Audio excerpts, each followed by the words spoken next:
Close your eyes. Take a breath. Hold it.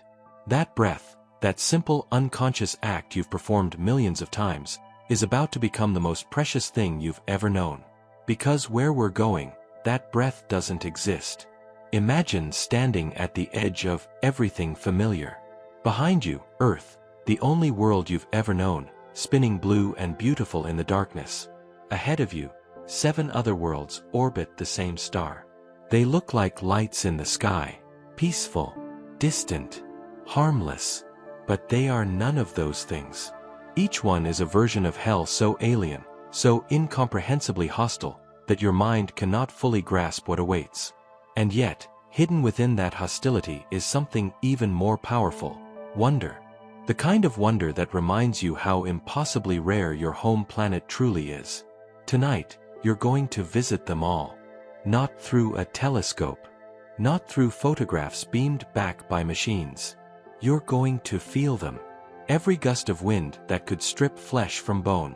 Every ocean of liquid metal. Every sky that rains glass sideways. Every moment where gravity itself becomes your enemy. This is not a tour. This is not a vacation. This is the journey that will show you what it costs to exist anywhere else in our solar system. What it means to stand, even for a single moment, on worlds that were never meant for human feet. And when it's over, when you've felt the crush of Jupiter's storms and the frozen silence of Neptune's darkness, you'll understand something profound. You are alive on the one planet in our neighborhood where breathing doesn't kill you. The one planet where the sky doesn't melt you or freeze you solid. The one world designed, by accident or miracle, to cradle life. So take one more breath. Because the journey begins now. And nothing will ever feel the same again. Before we step foot on alien ground, you need to understand something fundamental. Something so basic that you've never thought about it, even though it governs every single moment of your existence. Gravity. Right now, as you sit or stand or lie down, gravity is pulling you toward the center of Earth at 9.8 meters per second squared. That number means nothing to you because you've never felt anything else. It's your normal, your baseline, the invisible hand that's been pressing you into chairs, pulling your blood downward, making your heart work just hard enough to keep you alive. But gravity is not universal. It's not the same everywhere. On some worlds, gravity is gentle, almost playful. You could jump higher than Olympic athletes. Your muscles would suddenly feel supercharged, as if you've been training your whole life with weights you didn't know you were carrying. On other worlds, gravity is a monster. It would drag you to your knees, crush your ribs inward, make every heartbeat a struggle as your own blood becomes too heavy for your heart to pump upward. Gravity determines everything. How high mountains can grow before they collapse under their own weight. How thick atmospheres can become before they crush the surface. Whether your bones would snap or whether you could soar. And gravity is just one variable. There's temperature, pressure, atmosphere, radiation, magnetic fields, the very chemistry of the ground beneath your feet. Every planet is a unique combination of forces, sculpted over billions of years into something that exists nowhere else. And your body, this fragile collection of water and carbon and electricity, was sculpted by Earth alone. So what happens when you take that body and place it somewhere it was never meant to be?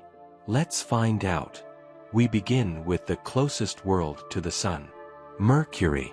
The name sounds almost gentle, classical, named after the swift messenger of the gods. But there is nothing gentle here. You materialize on the surface at noon, local noon, and the first thing that hits you is not the heat, though it's coming. The first thing is the silence. Absolute, crushing silence. No wind. No whisper. Not even the sound of your own breathing, because there's no air to carry sound waves. Mercury has no atmosphere. None. Whatever gases once clung to this world were stripped away billions of years ago by solar wind, the constant stream of charged particles blasting out from the sun. Without air, there is no sound. Without air, there is no protection. Look up. The sun. Oh God, the sun. It fills half the sky. Not the familiar yellow disk you see from Earth. This is a massive, glaring white disk 3 times larger, burning with the intensity of a welder's torch pressed against your eyes. You cannot look at it directly even for a microsecond. The light is so intense it would blind you instantly. The temperature here, at noon, reaches 430 degrees Celsius. That's 800 degrees Fahrenheit. Hot enough to melt lead. Hot enough to turn tin into liquid metal. But here's what makes Mercury truly alien. Turn around. Walk to the other side of a boulder, any boulder, and step into its shadow. The temperature plummets. Not gradually. Instantly. In shadow, Mercury becomes colder than an Antarctic winter. The side facing away from the sun drops to minus 180 degrees Celsius. A temperature swing of over 600 degrees between light and shadow. Your body cannot handle this. In sunlight, your skin would blister and burn in seconds. In shadow, your exposed flesh would freeze solid. There is no middle ground. No comfortable temperature. Just extremes. And the ground itself? It's a gray wasteland of ancient craters, pockmarked by billions of years of meteorite impacts. With no atmosphere to burn up incoming rocks, every piece of space debris that's ever wandered too close has slammed into Mercury's surface at tens of thousands of miles per hour.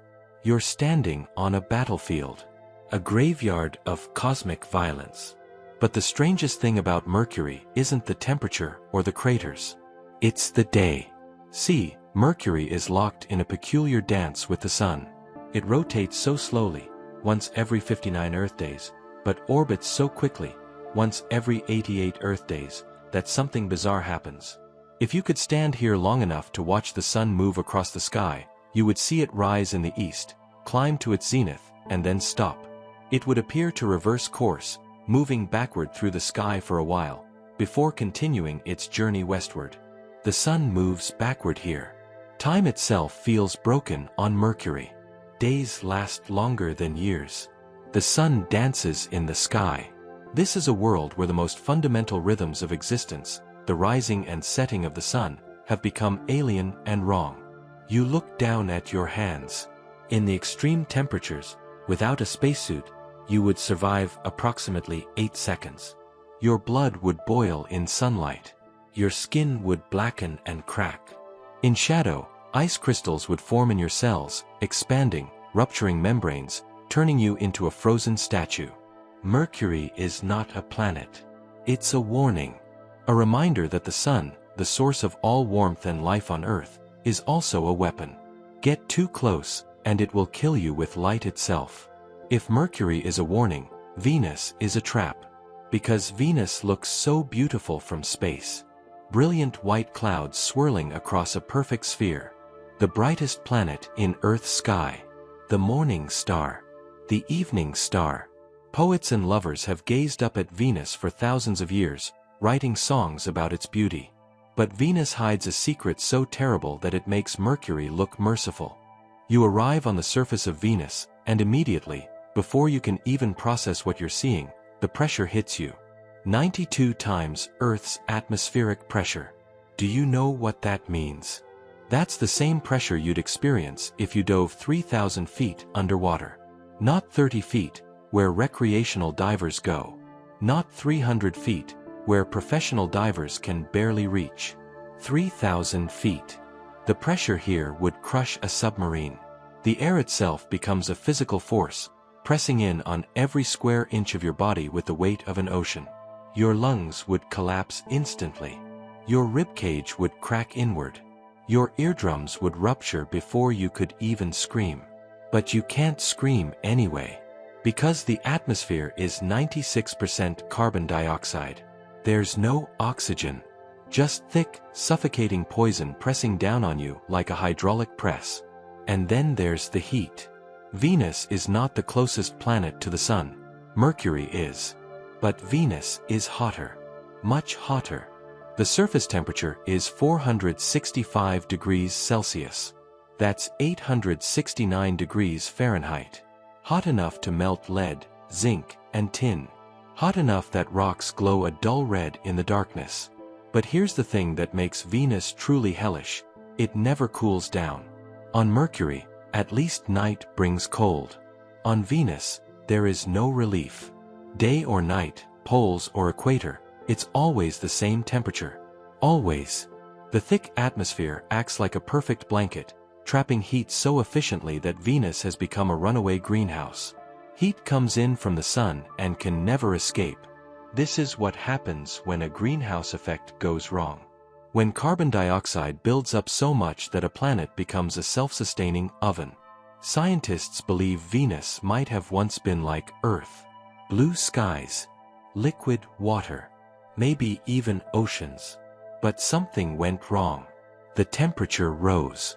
The oceans evaporated. Water vapor, itself a greenhouse gas, amplified the heat. More oceans evaporated. More heat was trapped. The cycle spiraled out of control. Until everything burned away.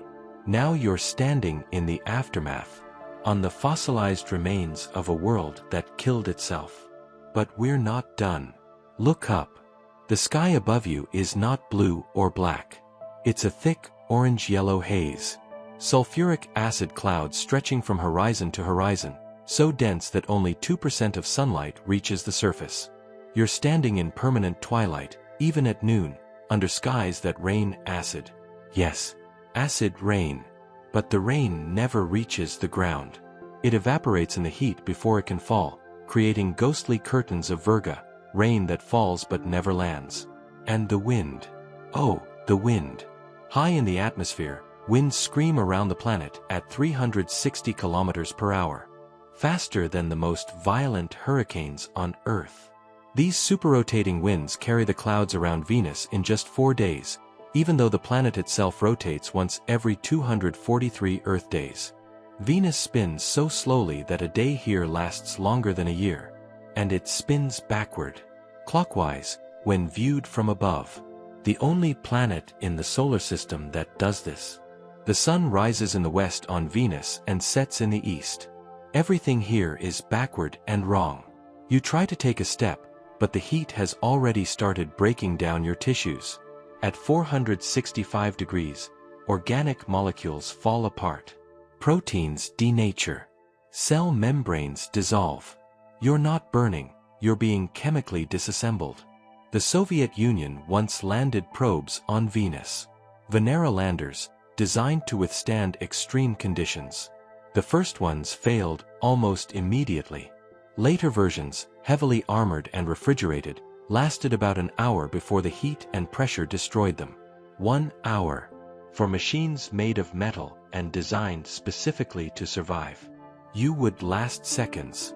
But in those seconds, you would understand something profound about Venus.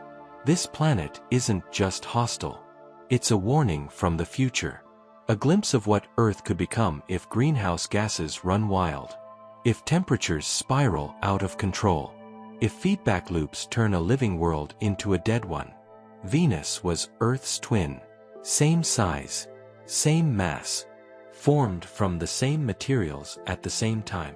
But one tiny difference, distance from the sun, led to 2 completely different fates. One planet became a garden. The other became hell. After Venus, Mars feels almost welcoming. Almost. You arrive on the rust-red surface and the first thing you notice is the color. Everything is red. The soil, the rocks, the dust in the air. Even the sky has a pinkish butterscotch hue during the day. This is rust. Iron oxide. Covering everything. Mars is a world that oxidized. That rusted. And rust tells a story. Wherever there's rust, there was once water and oxygen. The second thing you notice is how light you feel. Mars is smaller than Earth, about half the diameter, 1/10 the mass. Gravity here is only 38% of Earth's. If you weigh 150 pounds on Earth, you weigh 57 pounds here. You could jump 3 times higher. Run faster with less effort. Your muscles, evolved for Earth's gravity, would make you feel almost superhuman here. But don't get comfortable. The atmosphere on Mars is thin. Incredibly thin. just 1% of Earth's atmospheric pressure. That's thinner than the air at the peak of Mount Everest. And it's the wrong kind of air anyway. 95% carbon dioxide. No oxygen. No nitrogen to speak of. You cannot breathe here. Your lungs would pull in air desperately, but there's not enough pressure to transfer oxygen into your blood. You'd suffocate even as you gasp. And the low pressure would cause the fluids in your body to vaporize. Your saliva would boil. Your tears would boil. Not from heat, from lack of pressure. This is called ebullition, and it would start within 15 seconds. But let's say you had a spacesuit. Let's say you could survive the pressure and breathe. What would it feel like to walk on Mars? Cold. The average temperature on Mars is minus 60 degrees Celsius. That's minus 80 Fahrenheit. At the equator, on a summer day, temperatures might climb to a pleasant 20 degrees Celsius, 68 Fahrenheit. Room temperature. But at night, they plummet to minus 100 Celsius or lower. Mars has no thick atmosphere to retain heat. Whatever warmth the sun provides during the day radiates back into space at night. The temperature swings are extreme, not as extreme as Mercury, but harsh enough that any liquid water would freeze solid within minutes. And yet, everywhere you look, you see evidence of water. Dry riverbeds carved into ancient rock. Valley networks that look exactly like river deltas on Earth. Layered sediments that could only form underwater. Massive outflow channels where catastrophic floods once roared across the landscape. Mars was wet. Billions of years ago, Mars had rivers, lakes, maybe even oceans. Liquid water flowed freely across this world. And where there's liquid water, there might have been life. But something happened. Mars lost its magnetic field. Without a magnetic field to shield it from solar wind, the sun's radiation slowly stripped away the Martian atmosphere. The air thinned. Temperatures dropped. Water froze or evaporated. The rivers dried up. The oceans vanished. Mars died. But it died slowly. Over hundreds of millions of years. Slow enough that if there was life, microbial life clinging to hot springs or underground aquifers, some of it might have adapted. Might have gone underground. Might still be there. You kneel down and scoop up a handful of Martian soil. It's fine and powdery, like talc. But mixed in with that dust are perchlorates, toxic chemicals that would be deadly if ingested. The soil here is poisonous. And then there's the radiation. Without a thick atmosphere or magnetic field, Mars is constantly bathed in cosmic rays and solar radiation. Standing on the surface, you'd absorb radiation levels far higher than on Earth. Not enough to kill you instantly, this isn't a nuclear reactor, but over months and years, the damage would accumulate. Cancer, DNA mutations, cellular breakdown. Mars is not a safe place. But it's the most safe place we've found beyond Earth. And that says everything. Look up at the sky. During the day, it's a pale reddish butterscotch. At sunset, and Martian sunsets are real and regular here, unlike Venus, the sky near the horizon turns blue. The exact opposite of Earth. On Earth, the sky is blue and sunsets are red because our thick atmosphere scatters blue light more than red. On Mars, the thin atmosphere scatters red light from dust particles, making the sky red. But near the sun at sunset, you're looking through less dust, so you see the sun's true blue-white light. Blue sunsets on a red planet. And at night, when the sun disappears and the temperature plummets, the stars come out. More stars than you've ever seen from Earth. No light pollution. Minimal atmospheric distortion. Just the Milky Way sprawling across the black sky in all its glory. And there, hanging low on the horizon, is a bright blue star. Earth. From Mars, Earth looks like a blue evening star. Your home. Everyone you've ever known. Every story, every song, every moment of human history, contained in that tiny blue point of light. Mars shows you something profound. It shows you what happens when a planet loses its protection. When magnetic fields fail and atmospheres thin and water vanishes. It shows you that being habitable is not a permanent state. It's fragile, temporary. Mars had a chance.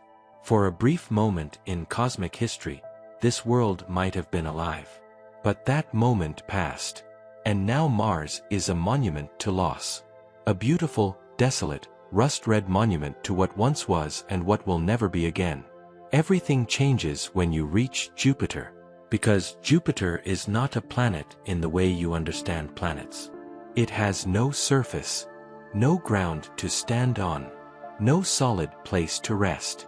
Jupiter is a gas giant, a ball of hydrogen and helium so massive that it contains more matter than all the other planets in the solar system combined. It's so large that 1,300 Earths could fit inside it. And it's so powerful that it shapes the entire solar system with its gravity. But you can't comprehend Jupiter from a distance. You have to fall into it. So let's fall. You're in a spacecraft, descending through Jupiter's upper atmosphere. At first, it looks almost peaceful. Bands of white and brown and orange stretching across the horizon. Beautiful, swirling patterns in the clouds. But these aren't water clouds. This is ammonia ice and ammonium hydrosulfide, poisonous chemicals frozen at the tops of storms larger than Earth. And the winds. Oh, the winds. Jupiter's equatorial winds reach 640 kilometers per hour. That's 4 times faster than the strongest hurricanes on Earth. These winds never stop, never weaken. They've been blowing for billions of years, driven by heat rising from Jupiter's interior and the planet's rapid rotation. Jupiter spins once every 10 hours. 10 hours. This massive world, 318 times more massive than Earth, completes a full rotation in less than half an Earth day. That rapid spin creates the bands you see. Jet streams stretching around the planet in stripes of different colors.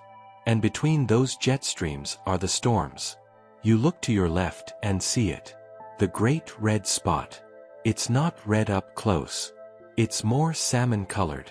Pink and white and cream, swirling in a massive counterclockwise spiral. This is an anticyclonic storm, a high-pressure system, that has been raging for at least 400 years. Possibly much longer. The Great Red Spot is twice the size of Earth. Let that sink in. This single storm could swallow your entire home planet. Twice. Wind speeds inside reach 680 kilometers per hour. The storm rotates once every 6 days. And at its center, the atmosphere sinks downward, compressed by the swirling winds, creating pressures and temperatures far higher than anywhere else on Jupiter's visible surface. But the Great Red Spot is just one storm among thousands. Smaller storms, white ovals, brown barges, chaotic regions, pepper Jupiter's atmosphere. Some last for decades. Some merge together, combining their energy into even larger systems. Jupiter is a world of eternal storms. A planet-sized hurricane that never makes landfall because there's no land to hit. Your spacecraft continues to descend. The pressure builds. Slowly at first, then faster. The deeper you go into Jupiter, the denser the atmosphere becomes. The hydrogen around you is compressed by the weight of everything above. At some point, scientists aren't sure exactly where, the hydrogen becomes so compressed that it stops being a gas. It becomes liquid. Liquid hydrogen. An ocean of hydrogen stretching around the entire planet, thousands of kilometers deep. But you're not in the liquid yet. You're still in the gaseous transition zone, where the atmosphere becomes so thick it's almost a liquid but not quite. And then you notice something strange. Lightning. Massive bolts of lightning, each one carrying more energy than all the lightning on Earth combined. They flash between cloud layers, illuminating the darkness around you. Jupiter's lightning is 3 times more powerful than Earth's, and it occurs in storms that dwarf entire continents. The temperature rises. The pressure increases. Your spacecraft's hull begins to groan under the strain. You've descended thousands of kilometers into Jupiter, and there's still no ground. No solid surface. Just hydrogen. Endless hydrogen. And then, deeper still, something incredible happens. The pressure becomes so intense, millions of times Earth's atmospheric pressure, that hydrogen undergoes a transformation. It becomes metallic. Metallic hydrogen. A form of matter that doesn't exist naturally anywhere else in the solar system except in the cores of gas giants. Under these extreme pressures, hydrogen's electrons are squeezed free from their atoms, creating a liquid metal that conducts electricity. This ocean of metallic hydrogen is thousands of kilometers thick. It swirls and churns, driven by Jupiter's internal heat and rapid rotation. And as it moves, it generates something powerful. Jupiter's magnetic field. The strongest magnetic field of any planet in the solar system. A magnetic field so intense that it extends millions of kilometers into space, creating a magnetosphere larger than the Sun. This magnetic field traps charged particles from the solar wind, creating radiation belts far more deadly than Earth's Van Allen belts. The radiation near Jupiter is so intense that it would kill a human in hours. Even spacecraft electronics are fried if they get too close. Jupiter is wrapped in a shield of radiation. A barrier that protects the planet's inner secrets but makes exploration incredibly dangerous. Your spacecraft can't go any deeper. The pressure is too great. The temperature, now reaching 20,000 degrees Celsius, would melt any known material. And somewhere, at the very center of Jupiter, there might be a core. A solid core of rock and metal, perhaps 10 to 20 times the mass of Earth, crushed under pressures and temperatures so extreme that matter behaves in ways we don't fully understand.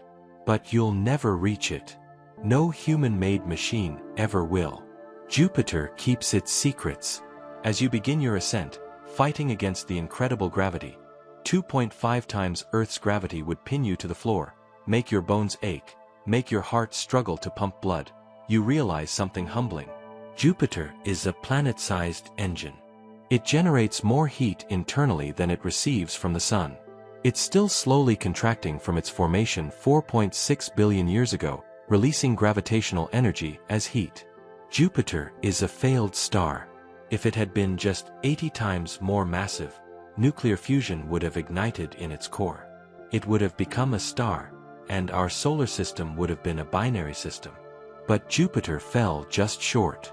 It remains a planet, the king of planets, but not a star. And yet, it's magnificent, terrible and beautiful and completely alien. A world where human experience has no meaning. Where the very concepts of sky and ground dissolve into endless depth. You emerge back into space, battered and awed, and look back at Jupiter's swirling face. You've barely scratched the surface. And there was no surface to scratch. If Jupiter is the king, Saturn is the jewel. Even from millions of kilometers away, you can see why. The rings. Those impossible, ethereal rings stretching out from the planet's equator, so thin and delicate they seem like they shouldn't exist. Saturn is smaller than Jupiter, but only just. It's still 95 times more massive than Earth. Still a gas giant made primarily of hydrogen and helium. Still lacking any solid surface to stand on. But Saturn is different in one crucial way. It's less dense than water. If you could find a bathtub large enough, Saturn would float. Think about that. A planet the size of 95 Earths, less dense than the water in your sink. Saturn is almost entirely gas, with a relatively small core deep inside. But you're not here for Saturn itself. You're here for the rings. You approach slowly, carefully. The rings look solid from a distance, smooth and continuous, like a giant disk. But as you get closer, the truth reveals itself. The rings are made of billions upon billions of individual pieces of ice. Some as small as grains of sand. Some as large as houses. Each one orbiting Saturn independently, following the laws of orbital mechanics with perfect precision. The rings are impossibly thin. They stretch 280,000 kilometers across, nearly the distance from Earth to the Moon, but they're only 10 meters thick in most places. 10 meters. For something 280,000 kilometers wide. If you shrunk the rings down to the size of a football field, they'd be thinner than a sheet of paper. You descend into the ring plane and suddenly you're surrounded by ice. Chunks of water ice tumbling past you in all directions. They range in color from pure white to slightly pink to dirty gray where dust has collected. Each piece is traveling at its own speed, its own trajectory, caught in Saturn's gravity. And they're moving fast. Orbital velocities here range from 10 to 20 kilometers per second. If one of these ice chunks hit your spacecraft, it would punch through like a bullet through cardboard. But the rings are mostly empty space. The ice is spread out, separated by distances far greater than the chunks themselves. You can navigate through carefully, watching ice tumble past on all sides, catching the sunlight and glittering like diamonds. This is one of the most beautiful sights in the solar system. A blizzard of frozen water, caught in an eternal orbit, reflecting light into a shimmering band that can be seen from Earth with a backyard telescope. But here's the mystery. We don't know exactly how the rings formed. The most popular theory is that a moon or comet wandered too close to Saturn and was torn apart by tidal forces, the same forces that create ocean tides on Earth. Once destroyed, the debris spread out into a flat disk, shaped by Saturn's gravity and rotation. But the rings are young. Surprisingly young. Maybe only a few 100 million years old, far younger than Saturn itself. Something happened relatively recently, in cosmic terms, to create these rings. And they won't last forever. The rings are slowly falling into Saturn, pulled down by the planet's gravity and magnetic field. In about 100 million years, they'll be gone, dissolved into Saturn's upper atmosphere. We live in a rare moment when Saturn has rings. You leave the rings behind and descend towards Saturn itself. The planet's atmosphere is calmer than Jupiter's, the winds slower, the storms less violent, but it's no less hostile. Temperatures range from -180 degrees Celsius in the upper atmosphere to thousands of degrees deep inside. Pressures increase from near vacuum at the cloud tops to millions of atmospheres in the depths. And like Jupiter, Saturn has no surface. Just layers of gas transitioning to liquid transitioning to metallic hydrogen, all the way down to a possible rocky core. But Saturn has something Jupiter doesn't, a hexagon. At Saturn's north pole, cloud patterns form a perfect hexagonal shape. 6 sides. Sharp corners.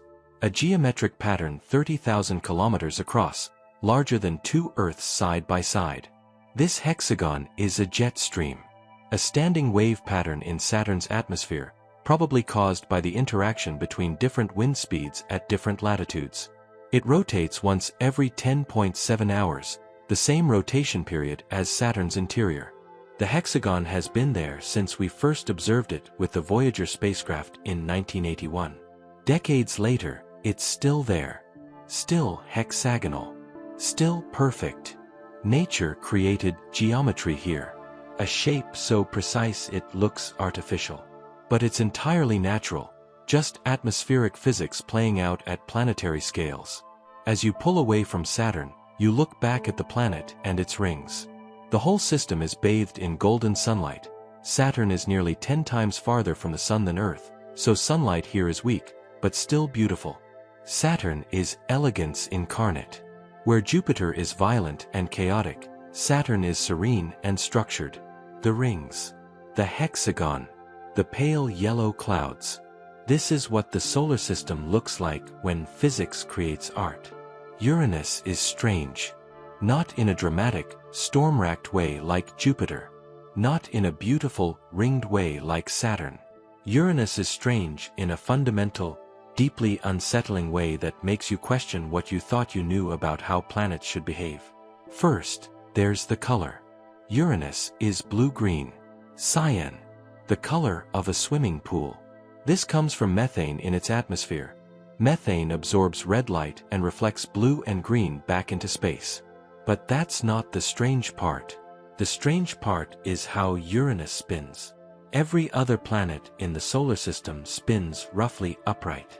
Their rotation axes are nearly perpendicular to their orbital planes. Think of Earth. We spin upright, tilted just 23.5 degrees, which gives us seasons. Uranus spins on its side. Completely on its side. Its rotation axis is tilted 98 degrees. That means Uranus essentially rolls around the Sun like a barrel, rather than spinning like a top. This creates the most bizarre seasons imaginable. Each pole experiences 42 years of continuous sunlight, followed by 42 years of continuous darkness. For half of Uranus's 84-year orbit, one pole points almost directly at the Sun. Then, as Uranus continues around its orbit, that pole tips away and the other pole faces the Sun. Imagine living on Uranus. Putting aside the fact that there's no surface to live on. You'd experience a 42-year-long day, followed by a 42-year-long night. For an entire human lifetime, the Sun wouldn't set. Then, for another entire human lifetime, it wouldn't rise. What could cause this? How does a planet end up spinning on its side? The best explanation scientists have is a catastrophic collision. Billions of years ago, during the chaotic early solar system, something massive, perhaps an Earth-sized protoplanet, slammed into Uranus with such force that it knocked the planet onto its side. This collision would have been apocalyptic. Unimaginable. The energy released would have melted both bodies, ejecting debris across the solar system. But Uranus survived. Knocked over, but intact. And it's been rolling sideways ever since. You descend into Uranus's atmosphere, and the first thing you notice is how quiet it is. Unlike Jupiter and Saturn, with their raging storms and colorful cloud bands, Uranus appears almost featureless. A bland, blue-green disk with very little detail. The winds here are strong, up to 900 kilometers per hour, but the atmosphere is calm. Eerily calm. Few storms. Few disturbances. Just smooth, uniform clouds stretching to the horizon. Scientists think this calmness comes from Uranus's lack of internal heat. Unlike Jupiter and Saturn, which generate more heat than they receive from the Sun, Uranus barely produces any internal heat.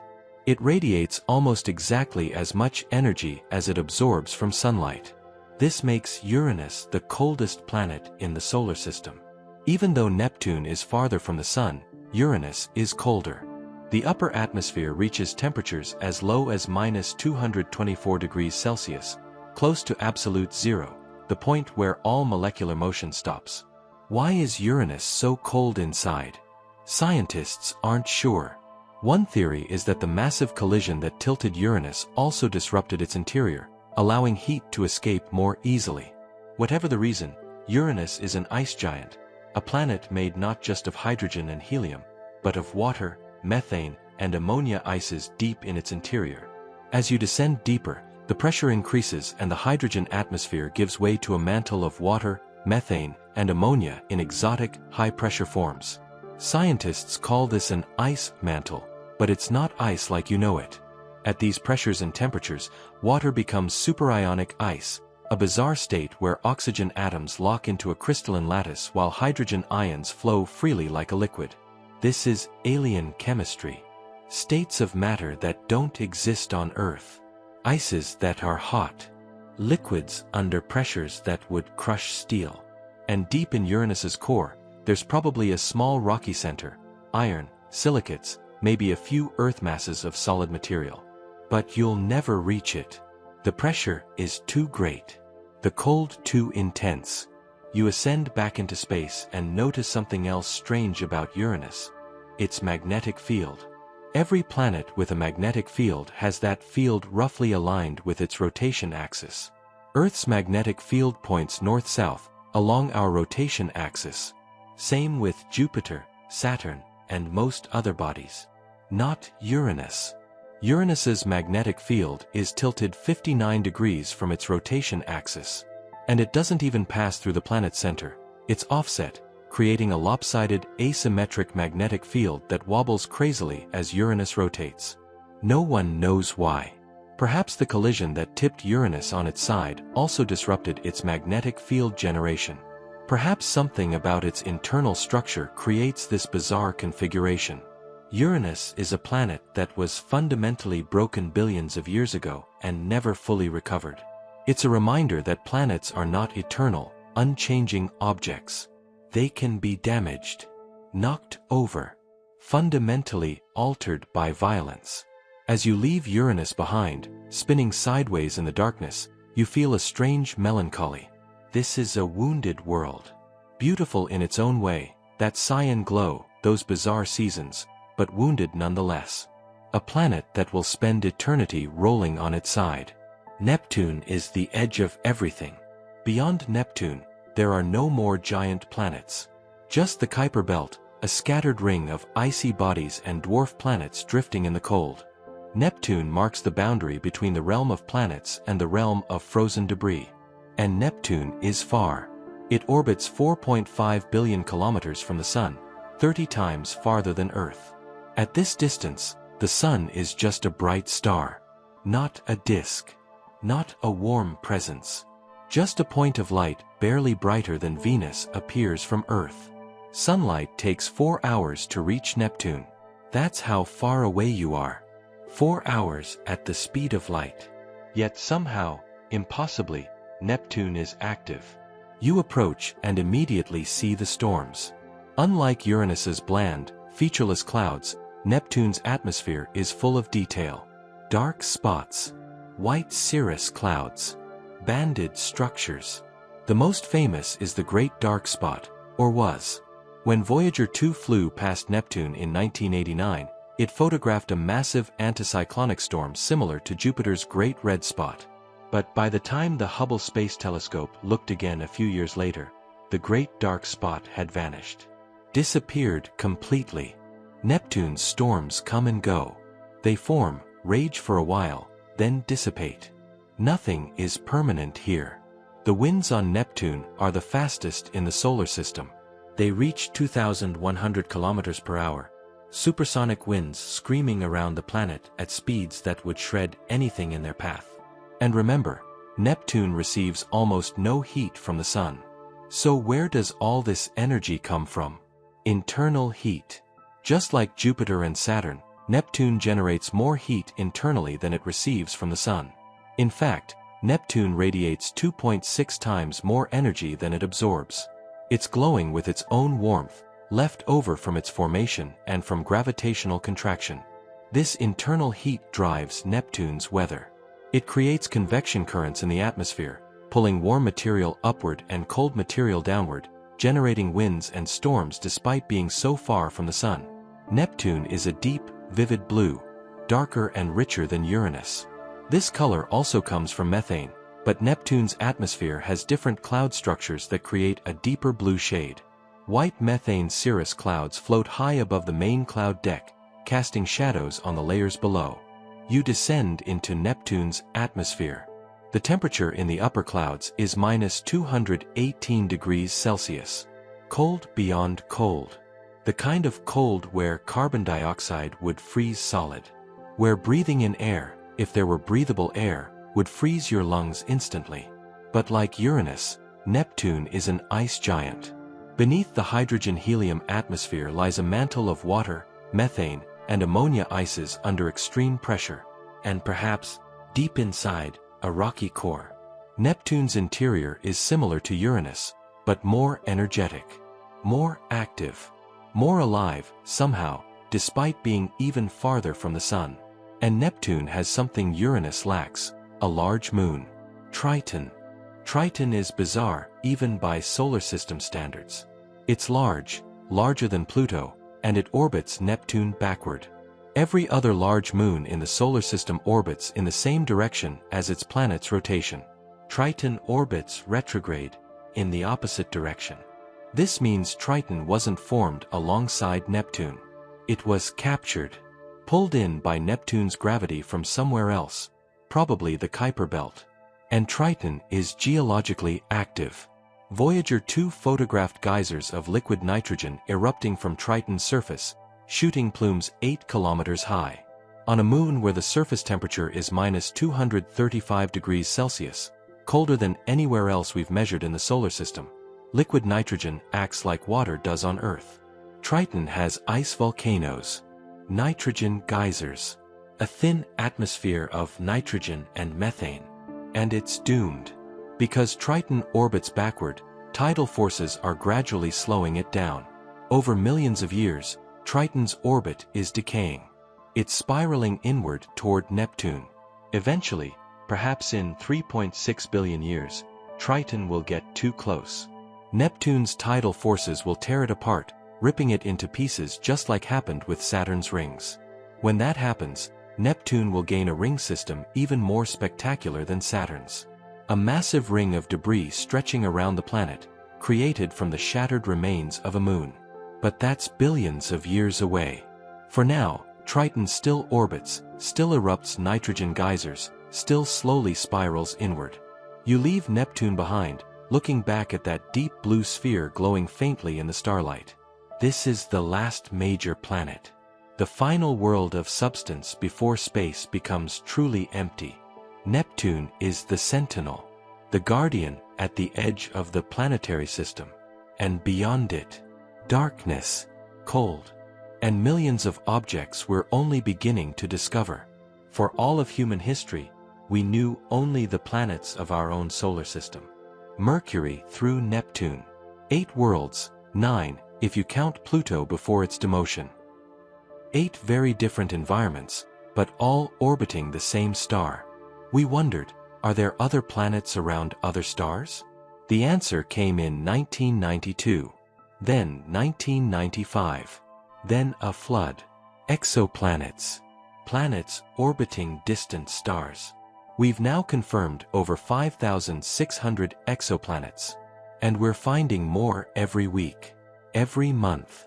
The universe is full of planets. Billions of them in our galaxy alone. And they are strange. Stranger than anything in our solar system. Because nature, it turns out, has far more imagination than we do. Let me take you to a few of them. Not physically, they're too far away for that, but through what we've learned from studying their light, their orbits, their transits across their parent stars. Imagine a planet the size of Jupiter, but orbiting so close to its star that its year lasts only a few days. Sometimes only hours. These planets are called hot Jupiters, and they shouldn't exist. Gas giants should form far from their stars, where it's cold enough for ices to condense and build up into massive worlds. That's how Jupiter and Saturn formed. But hot Jupiters orbit closer to their stars than Mercury orbits the Sun. How did they get there? They migrated. After forming far out, they spiraled inward, pulled by interactions with the disk of gas and dust around their young stars. Some may have been flung inward by gravitational interactions with other planets. And now they're locked in hellish orbits. The day side of a hot Jupiter can reach temperatures over 2,500 degrees Celsius. Hot enough to vaporize rock. Hot enough that clouds are made of silicates, glass, and iron. It rains molten glass on these worlds, driven sideways by winds of thousands of kilometers per hour.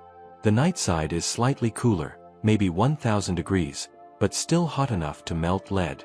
Heat from the day side is carried around by supersonic winds, creating a permanent storm larger than the planet itself. And these planets are tidally locked to their stars. One side always faces the star. One side always faces away. The same way our moon is locked to Earth. Imagine standing on the day side of a hot Jupiter. You can't, of course, there's no surface. But imagine hovering in the atmosphere. The star fills half the sky. Massive. Blazing. So bright it's like staring into a furnace. The heat is overwhelming. You're being baked by radiation from a star close enough to touch. And above you, glass clouds form and dissipate. Silicate vapor condenses into tiny glass droplets, which are immediately caught by winds and blown toward the night side.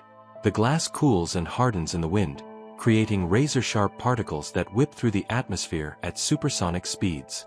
This is a planet actively destroying itself. The star's radiation heats the upper atmosphere so much that it escapes into space. Hot Jupiters are slowly evaporating, losing their atmospheres over billions of years. Some will be stripped down to their cores. Others will survive, but smaller and lighter than they started. Then there are planets between Earth and Neptune in size. We don't have any of these in our solar system. There's a gap between Earth, 1 Earth mass, and Uranus, 14 Earth masses. But these intermediate-sized planets are everywhere. They might be the most common type of planet in the galaxy. Some are rocky, like Earth but larger. We call these super-Earths. They have thick atmospheres, higher gravity, possibly plate tectonics and volcanic activity. Others are mini-Neptunes, smaller versions of Neptune with thick hydrogen atmospheres and icy mantles underneath.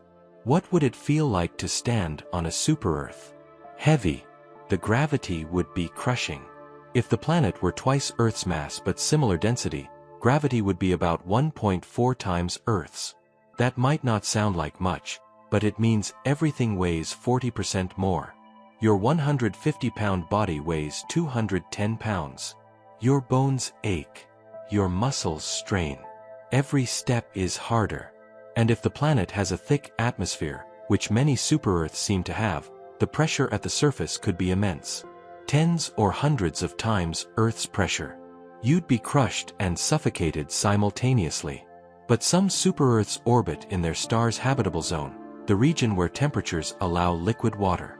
These planets might have oceans, continents, weather systems, life. Maybe. We don't know yet. We're searching for biosignatures, oxygen, methane, other gases that might indicate biological processes, but we haven't found any yet. The universe is full of worlds that could be habitable. But habitable and inhabited are two different things. And then there are the wanderers. Planets with no star at all. Rogue planets were ejected from their solar systems billions of years ago, flung out by gravitational interactions during the chaotic formation period. Now they drift through interstellar space, cold and alone. How many rogue planets are there? We don't know. Estimates range from billions to trillions in our galaxy. More rogue planets than stars. What would it be like on a rogue planet? Dark. Absolutely dark. No sun. No starlight bright enough to see by. Just the faint glow of distant galaxies and the cosmic microwave background, the leftover radiation from the Big Bang itself. Cold. Without a star, the only heat comes from internal sources, radioactive decay, leftover formation heat. Surface temperatures might be just a few degrees above absolute zero. But here's the incredible thing, some rogue planets might still have liquid water. Deep underground, kept warm by radioactive decay and insulated by kilometers of ice, there could be subsurface oceans. Dark oceans. Oceans that have never seen sunlight and never will. And if those oceans exist, could life exist in them? Life that evolved in complete darkness, feeding on chemical energy from hydrothermal vents? It's possible. On Earth, we found life in the deepest parts of the ocean, where sunlight never penetrates. Life that doesn't need photosynthesis. Life that thrives on chemistry alone. A rogue planet with a subsurface ocean would be its own self-contained ecosystem, drifting through the galaxy for billions of years. Imagine being on that planet. Standing on the frozen surface in complete darkness, knowing that beneath your feet, kilometers down, there's an ocean. Maybe even life. But you'd never know. Never see it. Never confirm it. Just ice and darkness forever. Some planets are nearly entirely water. Not like Earth, where water covers 70% of the surface but only represents 0.02% of the planet's mass. These are worlds where water might make up 50% or more of the planet's mass. Deep, planet-wide oceans thousands of kilometers deep, all the way down to a rocky core. What would it be like on such a world?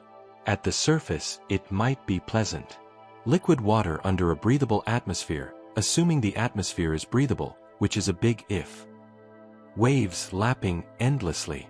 No land anywhere. Just ocean to every horizon. But descend into that ocean, and the pressure increases. Faster than on Earth. Because there's so much more water. At a few hundred kilometers depth, the pressure becomes so great that water transitions into exotic high-pressure ice forms. Ice 7, Ice X, forms of ice that can only exist under extreme pressure, and they're hot, hundreds of degrees Celsius, but still solid because pressure keeps them from melting. These ice layers form a mantle between the liquid ocean above and the rocky core below. A mantle of hot, high-pressure ice. You'd be crushed long before you reached it. But knowing it's there, knowing that beneath an ocean, there can be ice, challenges everything you thought you knew about the phases of water. Why do we explore these worlds? Why send machines to Mars, probes to Jupiter, telescopes to study distant exoplanets? It's not just curiosity. It's deeper than that. We're asking a question. The same question humans have asked since we first looked up at the stars. Are we alone? Every planet we study is a test case. A data point. A piece of evidence in the greatest mystery we've ever faced. Earth has life. Abundant, diverse, resilient life. Life that fills every niche, from the deepest oceans to the highest mountains, from frozen Antarctica to boiling hot springs. But is Earth special? Or is life common? If we find evidence of life, even microbial life, on Mars or Europa or Enceladus, it would mean life arose independently at least twice in one solar system. And if it happened twice here, it probably happened billions of times across the galaxy. But if we search everywhere and find nothing, if Mars is dead, Europa's ocean is sterile, Enceladus's plumes are lifeless, then maybe Earth is special. Maybe life is rare. Maybe we're the only ones. Both answers are terrifying in their own way. If life is common, then where is everyone? Why haven't we heard from alien civilizations? Why does the universe seem so quiet? If life is rare, then we're alone. In a galaxy of hundreds of billions of stars, on a planet among billions of planets, we're the only ones asking questions. The only ones making art, music, science. The only ones who can comprehend the universe. That's a crushing responsibility. And a crushing isolation. Every planet you've visited tonight has taught you something. Mercury taught you that proximity to the sun is a double-edged sword. Too close, and you're cooked. It taught you that without an atmosphere, temperature becomes chaos. Venus taught you that greenhouse effects can spiral out of control. That a planet similar to Earth can become hell if the conditions shift. That beauty can hide horror. Mars taught you that habitability is temporary. That magnetic fields and atmospheres are gifts we take for granted. That water can flow and then vanish, leaving only ghosts behind. Jupiter taught you that size creates power. That a planet can be an engine of storms, a source of radiation, a failed star. That some worlds are too violent to ever comprehend. Saturn taught you that physics can create art. That rings can exist. That geometry emerges naturally from chaos. Uranus taught you that planets can be wounded. That catastrophic collisions can knock a world onto its side and that wound lasts forever. Neptune taught you that even at the edge of darkness, where sunlight is just a memory, energy can persist. Storms can rage. Life, in the form of Triton's activity, can surprise you. And the exoplanets, the thousands of worlds orbiting distant stars, taught you that nature has more imagination than you ever dreamed. That planets come in forms you never predicted. That the universe is full of possibilities. But more than anything, these planets taught you about Earth. They taught you that Earth's atmosphere is precious. That liquid water on the surface is rare. That a magnetic field matters. That the distance from the sun, not too close, not too far, is critical. They taught you that Earth is Goldilocks. Not because it's perfect, but because it's just right for life as we know it. And they taught you that Earth is fragile. Venus showed you what happens when greenhouse gases run wild. Mars showed you what happens when a magnetic field fails. The gas giants showed you that most planets are utterly hostile to life. Earth could become any of those things. Not quickly, not in a human lifetime, but over geological time, Earth's climate can shift. Its magnetic field can weaken or reverse. Its oceans can freeze or boil away. We live in a brief moment when Earth is habitable. A window of time perhaps 1 billion years long, short in cosmic terms, when conditions are right for complex life. Before that, Earth was too hot. too hostile, too unstable. After this window closes, and it will close, as the sun gradually brightens and Earth's oceans evaporate, Earth will become Venus. Hot, dry, sterile. We're living in Earth's golden age. And we didn't even realize it until we looked at other planets. You've been gone for what feels like an eternity, but you're back now. Back on Earth. Back where the air is breathable and the temperature is reasonable and gravity feels normal. Take a breath. Feel it fill your lungs. Oxygen mixing with nitrogen in perfect proportions. Not too much oxygen, that would be toxic. Not too little, you'd suffocate. Just right. Feel the ground beneath your feet. Solid. Stable. Not crushing you with pressure or radiation. Not freezing or melting. Look up at the sky. Blue. That particular shade of blue that exists nowhere else in the solar system. Blue because nitrogen molecules scatter sunlight in just the right way. Feel the wind. Gentle. Not supersonic storms or acid rain. Just wind. Moving at speeds you can walk against. This is what it feels like to be home. And home is a miracle. Out of all the worlds we found, 8 planets, hundreds of moons, thousands of exoplanets, only one is like this. Only one has liquid water on the surface, an oxygen atmosphere, a protective magnetic field, and a stable climate. Only Earth. You've stood on Mercury's scorched surface and felt Venus's crushing heat. You've fallen through Jupiter's eternal storms and floated past Saturn's rings. You've seen Uranus spinning sideways and Neptune glowing blue in the darkness. And you've come back to Earth with a new understanding. This planet, with its green forests and blue oceans, its breathable air and comfortable temperatures, is not normal. It's the exception, the anomaly. Every other world is hostile. Every other world would kill you in seconds or minutes. But Earth cradles you. It's been doing so since the day you were born. And you never noticed because you had nothing to compare it to. Now you do. Now you know what it costs to exist on Mercury or Venus or Jupiter. You know what wind really means on Neptune.